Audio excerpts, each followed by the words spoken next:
समझदार भेड़िया। एक भेड़िया बहुत समझदार और होशियार था।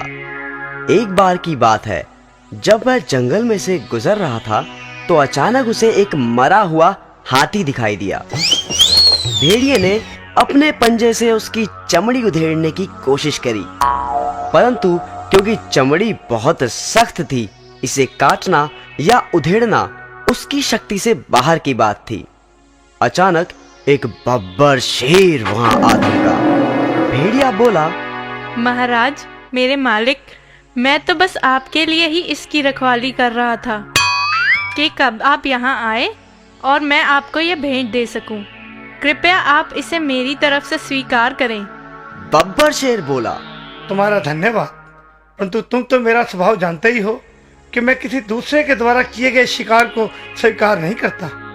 मैं अपनी खुशी से तुम्हारी ये भेंट तुम्हें सौंपता हूँ। और बब्बर शेर अपने रास्ते हो लिया। परंतु मुसीबत अभी खत्म कहाँ हुई थी। अब एक साधारण शेर वहां आ पहुंचा। वह झट से बोला, चाचा जी, आप यहाँ मौत के मुंह में कहाँ घूम रहे हैं? क्या मतलब? चाचा जी, इस हाथी को बब्बर शेर ने मारा है और मुझे इसकी रखवाली के लिए रख छोड़ा है। जाते जाते राजा जी मुझे यह हिदायत दे गए थे, अगर कोई शेर इधर उधर से गुजरे तो मुझे सूचित कर देना। अब मैं इस जंगल के सारे शेरों का खात्मा कर दूंगा। इतना सुनते ही शेर की हवा सरक गई।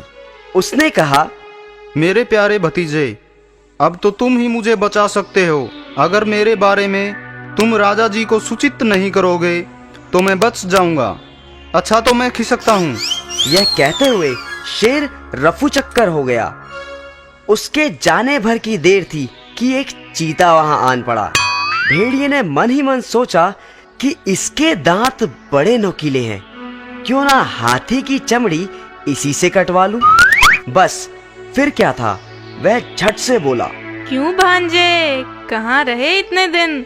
बड़े समय से नजर नहीं आए। और क्या बात, बड़े कमजोर और भूखे लग रहे हो। देखो, यह जो हाथी है इसे बब्बर शेर ने मारा है। मुझे इसका ध्यान रखने के लिए कहा गया है। परंतु यदि तुम इस हाथी का स्वादिष्ट मांस खाना चाहते हो तो जल्दी से इसमें से चीर कर खा जाओ। परंतु जल्दी करना, कहीं राजा जी ना आ जाएं। चीता बोला, नहीं मामा जी, मुझे लगता है ये मेरी सेहत के लिए ठीक नहीं। परंतु भेड़िए ने फिर एक चाल चली। सुनो भांजे, हौसला रखो और खाना शुरू करो। जैसे ही बब्बर शेर मुझे दूर से दिखाई देगा, मैं तुम्हें उसके आने की खबर दे दूंगा। बस झट से भाग जाना। तो बस फिर क्या था, चीता भेड़िए के झांसे में आ गया और हाथी के पास पहुंचा। उसने जैसे ही हाथी की चमड़ी को उधेड़ा, भेड़िया चिल्लाने लगा, भांजे फूट लो, शेर आ रहा है। झट से चीता 9-2-11 हो गया। इस तरह भेड़िए ने लंबे समय के लिए अपने भोजन का प्रबंध कर लिया। अक्लमंदी से मुश्किल काम भी आसान किया जा सकता है।